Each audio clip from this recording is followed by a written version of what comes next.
Emma sat in her grandmother's dusty living room, surrounded by boxes and old furniture covered in white sheets. The afternoon sun streamed through dirty windows, making dust particles dance in the air like tiny ghosts.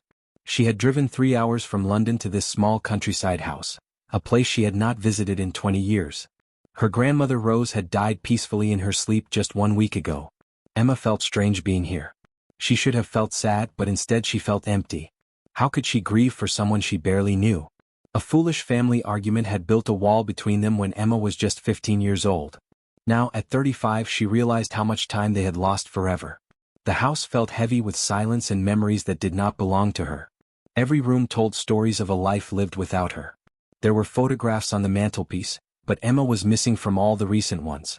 Her face appeared only in old pictures from childhood, a smiling little girl who had no idea that one day she would become a stranger to her own family. In the corner of the living room stood a magnificent grandfather clock. Emma had forgotten how beautiful it was. The wood was dark and rich, polished to a deep shine despite the years. Golden hands moved slowly across an ivory face marked with elegant Roman numerals. Intricate carvings decorated the sides, showing flowers and birds that seemed almost alive in the shifting light. As Emma stared at the clock, something odd happened.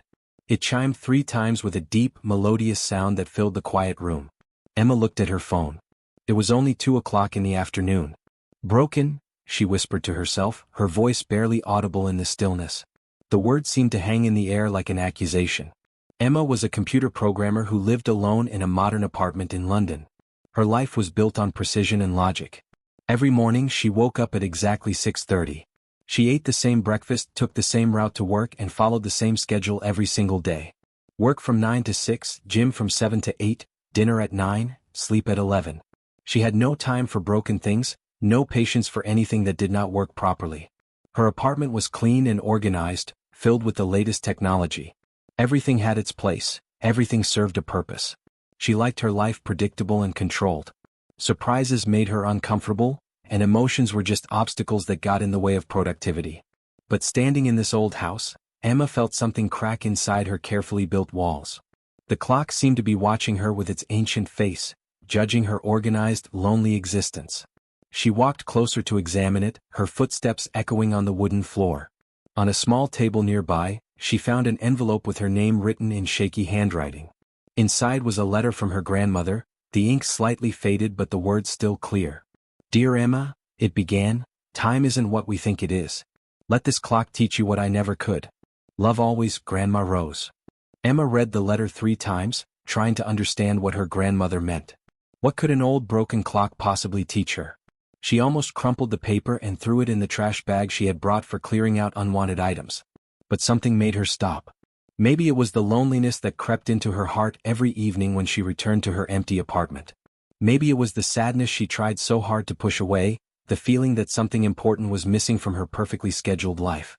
Every night, Emma sat alone at her kitchen table, eating dinner while checking emails on her laptop. The silence in her apartment was so complete that she could hear her neighbors through the thin walls, living their lives, laughing with friends, arguing with family. She had chosen isolation, convinced herself that she was better off alone, that relationships were too messy and unpredictable.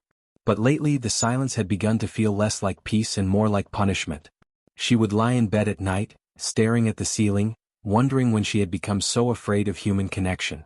When had she decided that safety was more important than love? Looking at her grandmother's handwriting, Emma remembered a time when she was not alone. She remembered Sunday dinners at this very house, the smell of roast beef and apple pie, the sound of laughter echoing through these same rooms. She remembered feeling loved and wanted, part of something bigger than herself. The grandfather clock chimed again, even though only 5 minutes had passed. Emma jumped, her heart beating faster. There was something unsettling about the sound, but also something comforting. It reminded her that time was moving, that life was happening, whether she paid attention or not. She made a decision that surprised even herself. She would take the clock home to London. She did not know why, could not explain the sudden impulse. But for the first time in years, Emma chose to trust her heart instead of her logic. As she arranged for the clock to be carefully transported to her apartment, Emma wondered what her grandmother had really meant. What lesson could this beautiful, broken timepiece possibly teach her about time and life and love? 3 days had passed since Emma brought the grandfather clock to her London apartment. She had placed it in the corner of her living room, where it stood like a silent guardian watching over her controlled, predictable life. The moving men had been careful with it, wrapping it in thick blankets and carrying it up 3 flights of stairs with the reverence reserved for precious antiques. Emma had almost forgotten about the clock's strange behavior until Tuesday morning. She was sitting at her desk, dressed in her usual black business suit, participating in her weekly team meeting through video call. Her laptop screen showed 5 faces of her colleagues, all discussing the new software project with the serious concentration that Emma appreciated. The meeting was running exactly on schedule, just as Emma liked it.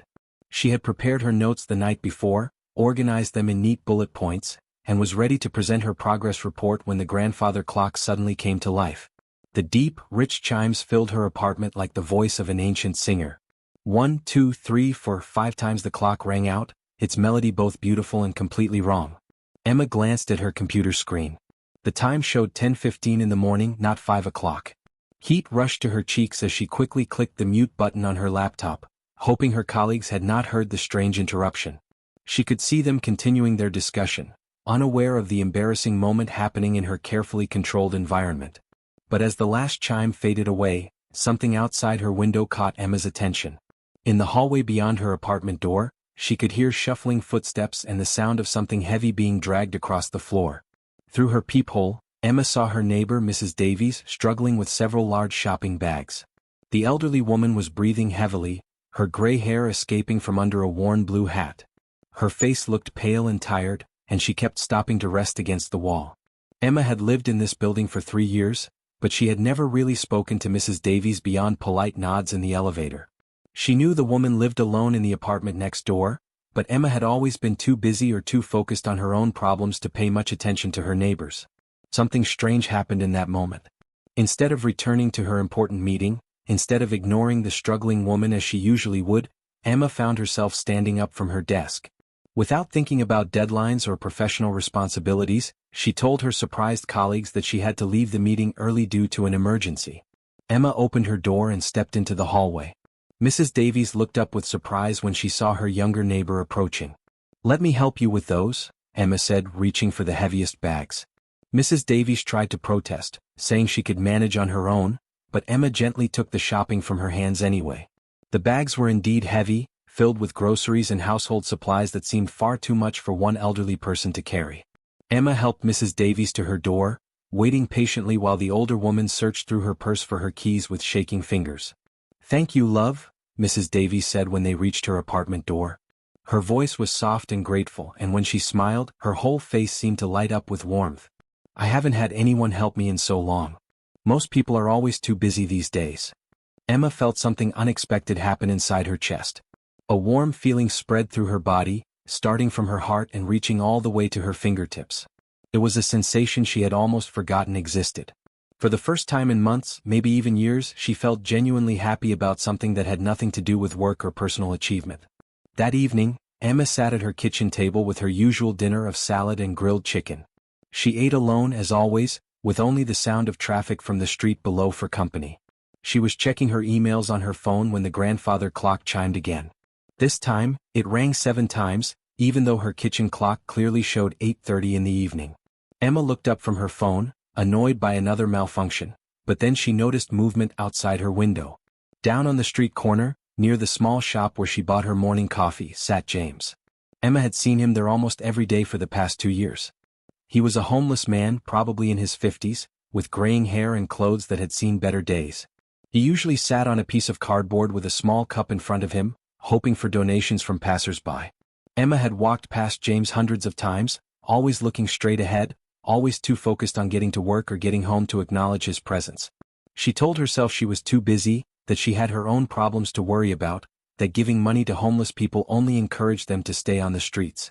But tonight something felt different. Tonight, as she looked down at James sitting alone in the cold evening air, Emma remembered the warm feeling she had experienced when helping Mrs. Davies. She remembered how good it had felt to connect with another human being, to make someone else's day a little bit easier. Emma made an extra sandwich with the bread and cheese she had in her refrigerator. She wrapped it carefully in paper and walked downstairs to the street corner where James sat quietly in the growing darkness. "God bless you," James said with tears in his eyes when Emma handed him the simple meal. The following Saturday, Emma decided to visit her grandmother's house one more time. She had left some personal items there during her first visit, too overwhelmed by emotions to pack everything properly. The drive through the countryside felt different now.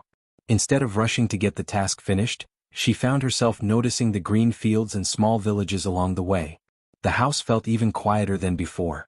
Most of the furniture had been removed by the estate sale company, leaving empty spaces that echoed with her footsteps. Emma walked slowly through each room, remembering fragments of her childhood visits. She could almost hear the ghost of her grandmother's voice calling her for dinner, smell the apple pie cooling on the kitchen windowsill.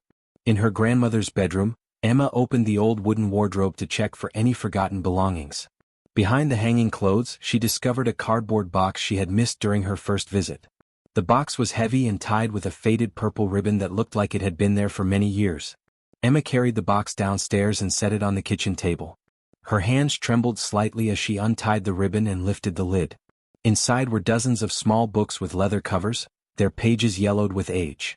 They were her grandmother's diaries, dating back more than 30 years. Emma opened the first diary she picked up. The date on the top of the page showed December 25, 15 years ago.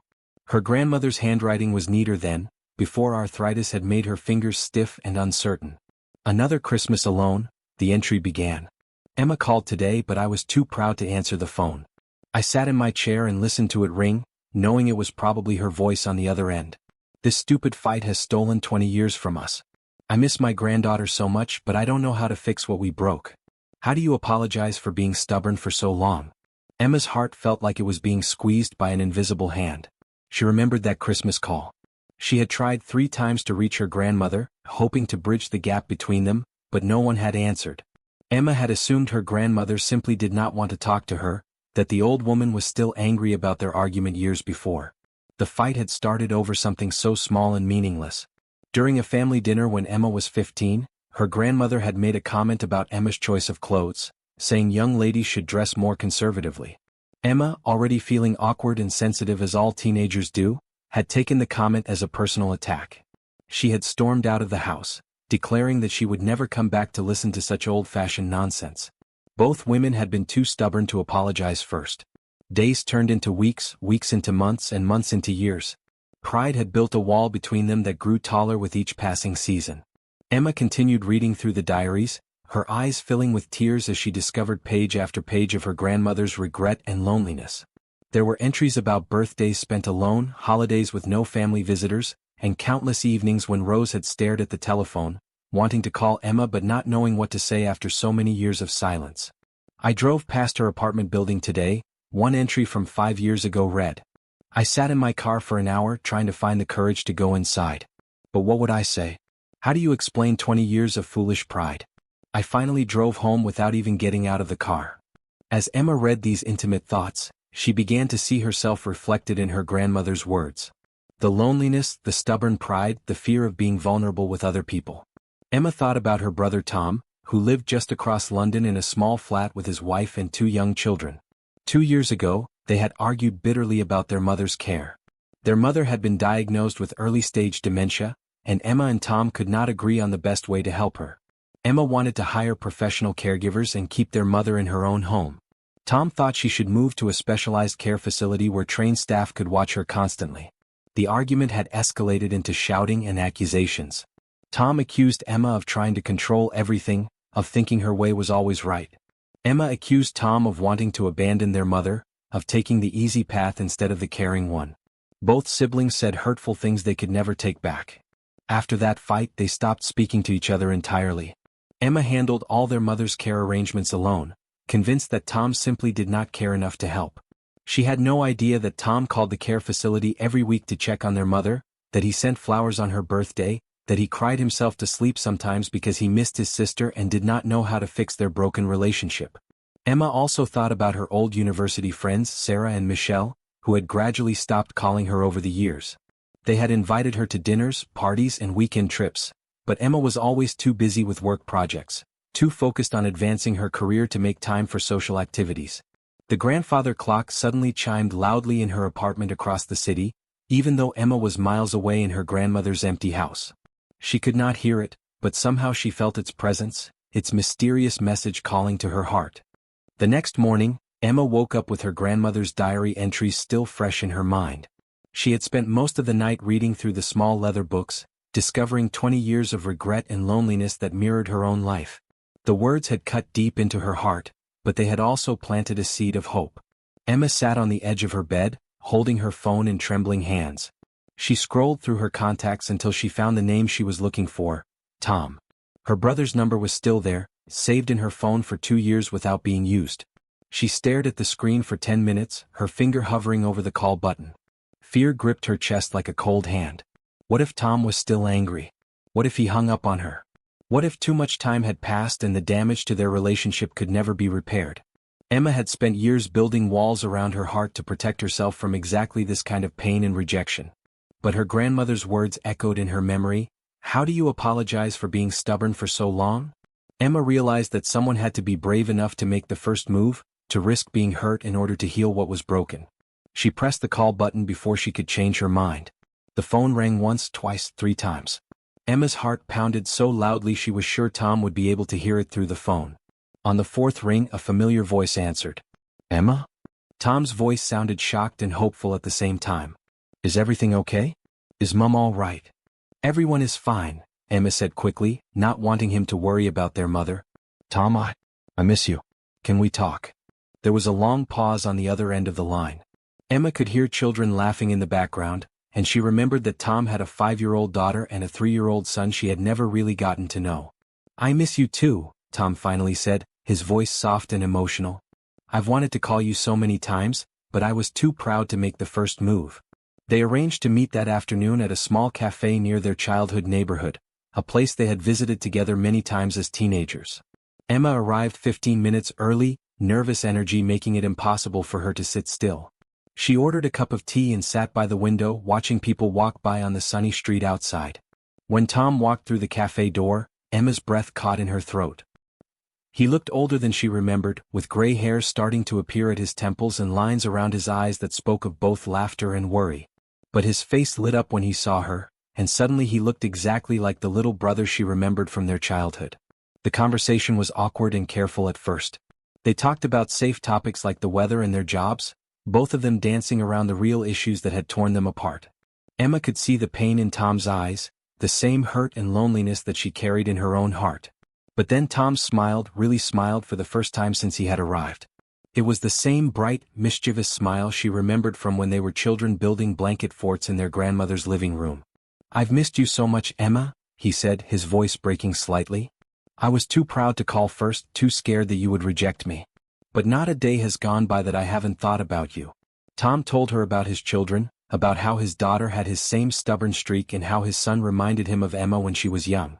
He talked about his wife, who had encouraged him many times to reach out to his sister but had never pushed when Tom said he was not ready. Emma learned that Tom had indeed been involved in their mother's care all along. He had called the facility regularly, sent flowers on special occasions, and had even visited several times when he knew Emma would not be there. He had been just as concerned about their mother as Emma was, but he had been too proud to admit that Emma's care plan had been the right choice. When they hugged goodbye outside the cafe, Emma felt something shift inside her chest. The tight knot of anger and hurt that had lived there for 2 years began to loosen. As she walked back to her apartment, she could have sworn she heard the grandfather clock chiming in the distance, even though she was still several blocks away. That weekend, inspired by her reconciliation with Tom, Emma decided to do something she had never done before. She walked to the local community center and asked about volunteer opportunities. The coordinator, a kind woman named Patricia, explained that they served meals to homeless people and elderly residents every Saturday and Sunday. Emma started helping in the kitchen, preparing sandwiches and serving hot soup to people who lined up outside the center's doors. She was surprised by how many faces she recognized from her neighborhood. There was James, the homeless man she had given a sandwich to, and several elderly people she had seen at the local grocery store. As she served meals and listened to people's stories, Emma learned things that broke her heart and opened her mind. Mrs. Davies, her neighbor, came to the community center every Sunday because she had lost her husband the year before and had no family living nearby. She was desperately lonely and treasured the few hours each week when she could talk to other people. 5 years had passed since Emma first brought the grandfather clock home from her grandmother's house. The woman who now stood in the dusty living room was completely different from the lonely computer programmer who had once measured her life only in deadlines and schedules. Emma was no longer alone in the old countryside house. Beside her stood Lucy, her 12-year-old niece, Tom's eldest daughter. Lucy had her father's curious brown eyes and Emma's determined chin. She was examining the grandfather clock with the same wonder that Emma had felt years ago, tilting her head to listen to its mysterious rhythm. The house had been sold to a young family, but Emma had arranged to visit one last time before the new owners moved in. She wanted to say goodbye to the place where her transformation had begun, and she wanted Lucy to meet the clock that had changed everything. "Why does it chime at weird times, Aunt Emma?" Lucy asked, pressing her small hand against the clock's wooden case. "Is it broken?" Emma smiled, remembering asking herself the exact same question 5 years earlier. Back then, she had seen the clock as just another broken thing that needed to be fixed or thrown away. Now she understood that some of the most valuable things in life cannot be measured by normal standards. Emma reached into her purse and pulled out the same letter her grandmother had written, now carefully preserved in a plastic sleeve. But below Rose's faded handwriting, Emma had added her own words in blue ink. "Dear Lucy, this clock doesn't tell time the way other clocks do. It reminds us when love is needed, when kindness matters, when we should pay attention to each other instead of our phones and busy schedules. Your great-grandmother knew that the most important moments can't be planned, they can only be lived. The clock will teach you what it taught me, that time isn't about rushing through life, but about slowing down to notice the people around us who need our care. Love always, Aunt Emma." Lucy read the letter carefully, her lips moving slightly as she worked through the longer words. She was a bright child, already showing signs of the family tendency toward both stubbornness and deep thinking. When she finished reading, she looked up at Emma with serious eyes. "So it chimes when someone needs help?" Lucy asked. "Something like that," Emma replied, kneeling down to Lucy's eye level. "It chimes when there are moments that really matter, moments that are more important than whatever else we think we're supposed to be doing." Lucy nodded as if she understood something important, even though she was only 12 years old. Children, Emma had learned, were often better at understanding the things that adults made complicated. The past 5 years had taught Emma to listen to the clock's wisdom in ways she never could have imagined. Her life was now filled with meaningful relationships that brought her joy every single day. She volunteered at the community center every Saturday, serving meals and organizing activities for lonely elderly people and homeless families. She had dinner with Tom's family every Sunday, watching her niece and nephew grow up and participating in their lives in ways that made her feel truly needed. Emma had also reconnected with her old university friends, Sarah and Michelle. They now met for coffee every month, sharing stories about their jobs, their families, and their dreams. Emma had learned to put down her phone during these conversations, to really listen instead of thinking about work deadlines or grocery lists. Her apartment in London had become a gathering place for the people she loved. Tom and his wife brought the children over regularly for movie nights and birthday celebrations. Mrs. Davies visited every Thursday for tea and conversation, sharing stories about her late husband and her years as a school librarian. Even James, the homeless man from the corner shop, had become a friend after Emma helped him find temporary housing and eventually a part-time job at the community center. The grandfather clock had moved with Emma through all these changes, standing in her living room like a patient teacher. It still chimed at unexpected moments, but Emma no longer saw these as interruptions. Instead, she had learned to recognize them as gentle reminders to pay attention to what really mattered. When the clock chimed during dinner with friends, Emma knew to put away distractions and focus on the conversation. When it chimed while she was rushing to work, she would slow down and notice if someone around her needed help or kindness. When it chimed late at night, she would call Tom or write a letter to an old friend she had been thinking about. The clock continued its beautiful, mysterious chiming, marking not the passing of hours but the presence of love, compassion, and human connection. Emma had finally understood what her grandmother had tried to teach her through the letter and the strange gift. Time was not something to be conquered or controlled, but something to be shared with the people who made life meaningful. As Emma and Lucy prepared to leave the old house for the final time, the grandfather clock chimed one last farewell.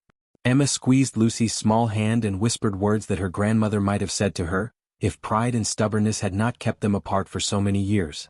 "Remember, sweetheart," Emma said softly, "time isn't just about getting older. It's about getting closer to the people who matter most." The end.